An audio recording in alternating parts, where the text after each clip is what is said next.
The truth of the matter is that most information system development has very little to do with science.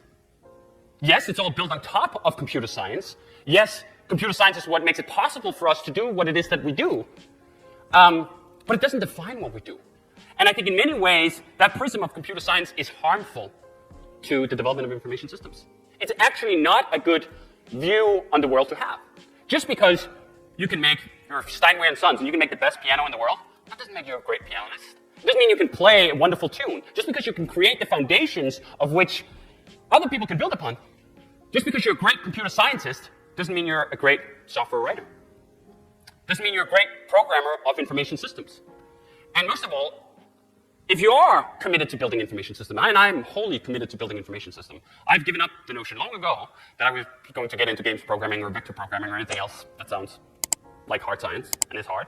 I think you're going to be much better off. But I think it's also really tough because I think most of the paths, the celebrated paths into programming, go through courses called computer science. So you're sort of taught right from the get-go that computer science, like that is the ultimate ideal.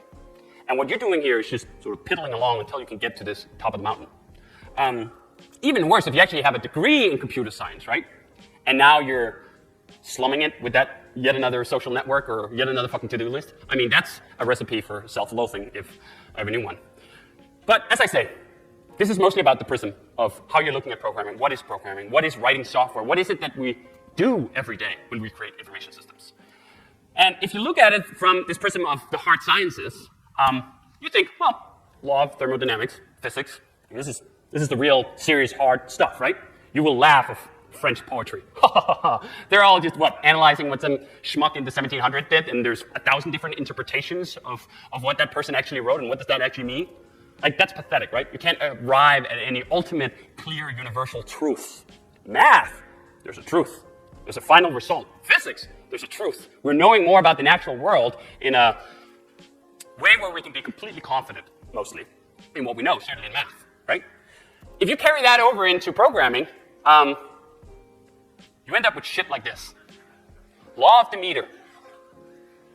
Practices and principles who sort of project that they're universal truths about the natural world, that this is how good programs are made, and this is not really an argument. The only argument is whether you're a professional and following the laws, or you're an amateur and you're breaking them. When I look at computer programming, and when I read most programs, I'm not reading hard sciences. It is much more like studying 17th century French poetry. What the fuck did this guy mean? Like, I can't follow this at all. Like, is this some weird reference to some play somewhere? What's going on here? It's actually more like forensics. It's more like analysis. It's much more subjective. Like, what is actually going on? What were they trying to communicate? What's just going on here, right? So I find it so funny that the programmers who work in programming, and they laugh of all these subjective fields of endeavor when that is what they do every day. They just, no, what I'm doing is computer science. This is empirical truth, blah, blah, blah. We have laws, blah, blah, blah. I think the bottom line of that is when you go in with that notion, when you go in with the notion that we can actually discover laws of programming, like law of the meter, of how we should be creating our programs, you lull yourself into this belief that there are some practices that are just true. They're not up for debate, not up for discussion.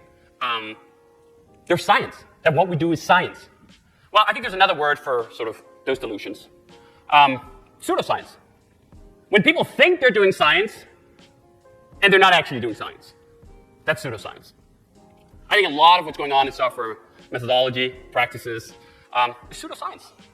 Which would be fine if people would accept that and say, yes, I'm doing pseudoscience. Like, I'm not finding any grand truth here, but they're not, right? They're expounding that this is the truth.